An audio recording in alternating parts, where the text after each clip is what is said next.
যারা বিবাহিতরা আছেন মাঝে মধ্যে একটু স্ত্রীর মাথায় হাত বুলাই দিবেন, সুন্নতে সুন্নত হয়ে যাবে, সোয়াবে সোয়াব হয়ে যাবে, সংসারে শান্তি চলে আসবে। বলেন না সুবহানাল্লাহ। সত্যিকার ভালো মেয়েরা বেশি কিছু চাই না, স্বামী একটু মায়া করে মাথায় হাত বুলাই দিলে সারা দিনের কষ্ট ভুলে যেতে পারে। কথা বলেন ঠিক কিনা? মাঝে মধ্যে বাহির থেকে হীরার আন্টি আনতে হবে না, 2 টাকার একটা চকলেট আইনেন,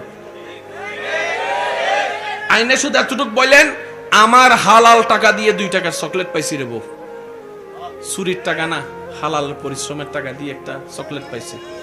দেখবেন আপনার সেই স্ত্রী যদি সত্যিকার মনুষ্যত্ব থাকে, হীরার চাইতে মূল্যবান করে খুশি হয়ে যাবে ওই চকলেট পেয়ে। এবার সংসারের মধ্যে আরেক ঝামেলা, বউয়ের সাথে শাশুড়ির মিলে না, শাশুড়ির সাথে বউয়ের মিলে না, শাশুড়ির ছেলে বউয়ের স্বামী মানুষ একজন, শাশুড়ির পক্ষে গেলে বউ নারাজ হয়, বউয়ের পক্ষে গেলে শাশুড়ি নারাজ হয়, মানে মা নারাজ হয়ে যায়। শেষ পর্যন্ত ছেলেটা বলে ঘরে আইতাম না। আছে ঝামেলাটা? আছে ভাই, বলেন না আছে? এবার পৃথিবীর যে কোনো কারো কাছে যান, ভাই আমার এই ঘরে এই ঝামেলা, আপনি কি তা কোন? আর ঘরে হতো একই অবস্থা, তুই ভিতরে কিতা কইতাম। ভাইয়া বলেন না কথা ঠিক কি না? আমার ঘরে হতো ঝামেলা এটা। এবার বলেন মা কয়জন, স্ত্রী কয়জন, সন্তান কিংবা স্বামী কয়জন? মাও চায় সন্তানকে, স্ত্রী চায় স্বামীকে, এবার মাঝখানে পুরুষ, 2 দিকে 2 জনে টানে। আর একটু জোরে বলেন। এবার মায়ের পক্ষ নিলে, আমি কি লেগে কইতাম, আপনারা কন না, সব আমি কইলে সমস্যা তো। মায়ের পক্ষ নিলে, বউয়ের পক্ষ নিলে, যদি বউয়ের কথা শুনে সমাজ বলে বউয়ের গোলাম হয়ে গেছে, বউয়ের কিনা গোলাম হয়ে গেছে, বউয়ের কিনা গোলাম হয়ে গেছে। আর মার পক্ষ নিলে বলে যে বউয়ের উপর অত্যাচার শুরু করেছে, বউয়ের উপর জুলুম শুরু করেছে, বউকে দাম দেয় না। এবার পুরুষ মানুষ বলে যাব তো যাব কোথায়, সমস্যার সমাধান পাবো কোথায়? ডাইনে যাচ্ছে সমাধান নাই, বামে যাচ্ছে সমাধান নাই, এবং যে বিচার করে ওই বিচারকের কাছে যাইয়া যখন সমাধান চায়, বিচারকে বলে আমার ঘরে ওই কি অবস্থা, আমার ঘরে ওই কি অবস্থা, আমার ঘরে ওই কি অবস্থা। ডাক্তার বলে আমার ঘরে কি অবস্থা, চেয়ারম্যান মহোদয় বলে আমার ঘরে কি অবস্থা, এমপি মহোদয় বলে আমার ঘরে কি অবস্থা, সমাধানটা পাবো কোথায়? এবার সে ভাবতে থাকে কোনো না কোনো জায়গায় সমাধান তো আছে, কোনো না কোনো জায়গায় তো সমাধান আছে, আমি ব্যক্তির কাছে গিয়ে পাবো না, ওই ব্যক্তিকে যিনি বানিয়েছেন সে আল্লাহকে প্রশ্ন করি। এবার আল্লাহ উত্তরটা দিতে পারবে, কারণ যিনি বানিয়েছেন তিনিই জানে মোবাইলের কোন পার্টসটা কেমন হতে পারে, কোন চার্জে কি রকম হতে পারে, কোন বলটা চার্জারে কেমন হতে পারে। যিনি বানিয়েছেন তিনিই জানে, যিনি বানিয়েছেন তিনিই জানে, যিনি বানিয়েছেন তিনিই জানে। এবার সে রবকে প্রশ্ন করে আল্লাহ আমি সমাধান কোথায় নিব? রব বলে ইন্নাদ্দীনা ইনদাল্লাহিল ইসলাম আল-ইয়াওমা আকমালতু লাকুম দীনাকুম ওয়া আতমামতু আলাইকুম নিয়ামতি। সমস্ত সমস্যার সমাধান আমি ইসলামে দিয়েছি, তুমি ইসলামে চলে যাও। এবার সে গেছে কোথায়? জোরে কন না, সে গেছে কোথায়? আওয়াজটা একটু বড় লাগবে। সে গেছে কোথায়? এবার ইসলামকে যাই জিজ্ঞেস করে, ভাইয়া মনোযোগ আছে? যারা বিয়ে করেন নাই তারা হুন্যে রাখেন, বুঝেন না? যারা এখনো বিয়ে করেন নাই তারা হুন্যে রাখেন কাজে লাগতে। ইসলাম বলে সমস্যা কি? বলে যে আমি মাকে খুশি করতে গেলে বউ নারাজ, বউকে খুশি করতে গেলে মা নারাজ, কিন্তু আমি একজন মানুষ কোন দিকে যাব?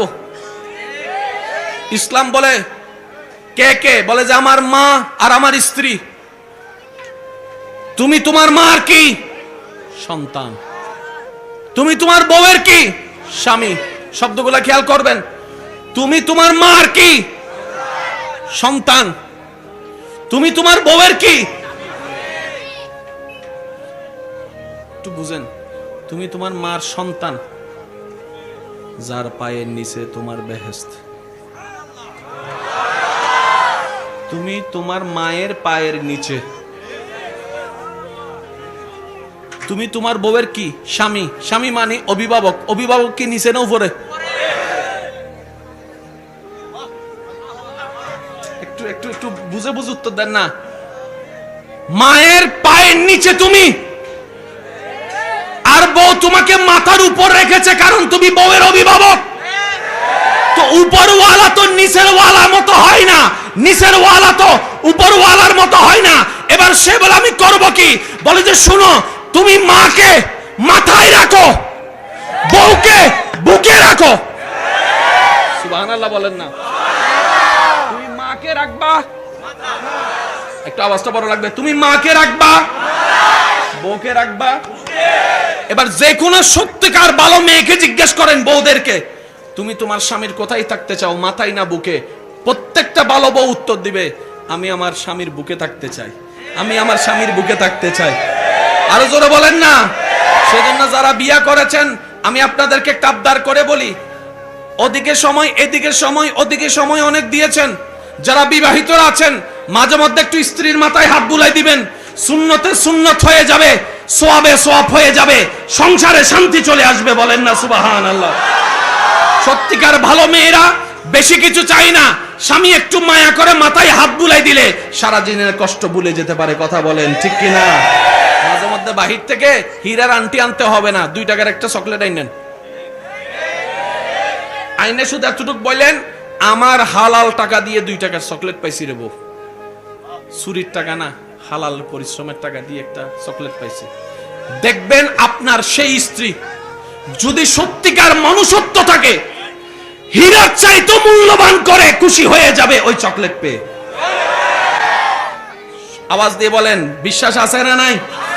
আরো জোরে বলেন, বিশ্বাস আছে না নাই? তাহলে মা থাকবে, বউ থাকবে,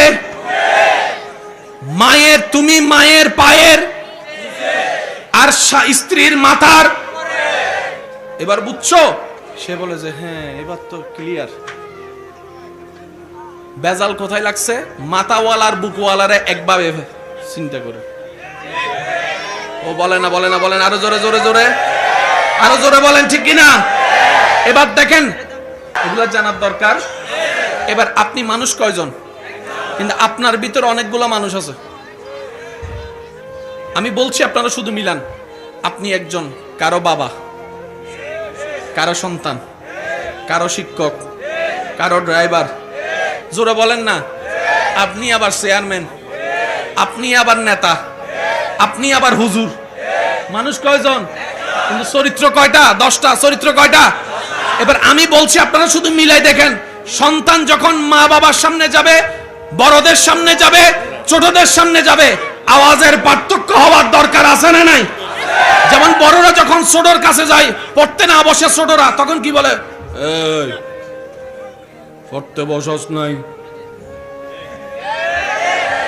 মানুষ কয়জন? যখন ছোট ভাইয়ের কাছে,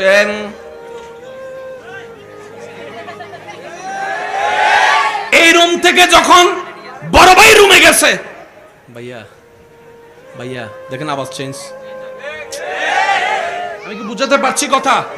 এবার আপনি যখন মায়ের কাছে যাবেন, বউয়ের কাছে যাবেন, কি গো বউ কেমন আছো, আওয়াজ, টোন, চেহারা দেখেন। এবার আপনি যখন মার কাছে, ও মা। এবার আপনি যদি ছোট ভাইয়ের সাথে বলার স্টাইলটা বড় ভাইয়ের কাছে ফিট করেন, আবার যদি বড় ভাইকে যেভাবে করেন সেটা যদি ছোট ভাইকে করেন, ছোট ভাই তো, আমি কি বুঝাতে পারতেছি কথা? এক এক জায়গায় আমরা এক এক রকম থাকতে হবে। আল্লাহ এইভাবে আমাদেরকে বানিয়েছেন, ওই কোয়ালিটি গুলাই আমাদের ভিতর দান করেছেন। চিৎকার দিয়ে বলেন সুবহানাল্লাহ। এবার আমি আওয়াজ শুনতে চাই আমার যুবক ভাইদের, ইসলামের ভিতরে সবকিছুর সমাধান আছে না নাই? ইসলামের ভিতরে সবকিছুর সমাধান আছে না নাই? ইসলামকে বলা হয় মানবতার ধর্ম, কোড অফ লাইফ, শান্তির ধর্ম। চিৎকার দিয়ে বলতে হবে সুবহানাল্লাহ। আর একটু জোরে বলেন সুবহানাল্লাহ। আল্লাহ আমাদেরকে সেই কোরআনকে নেওয়ার মতো, নেওয়ার, ধারণ করার মতো করার তৌফিক দান করুন। আজকে থেকে এই জিনিসটা মনে থাকবে ইনশাআল্লাহ।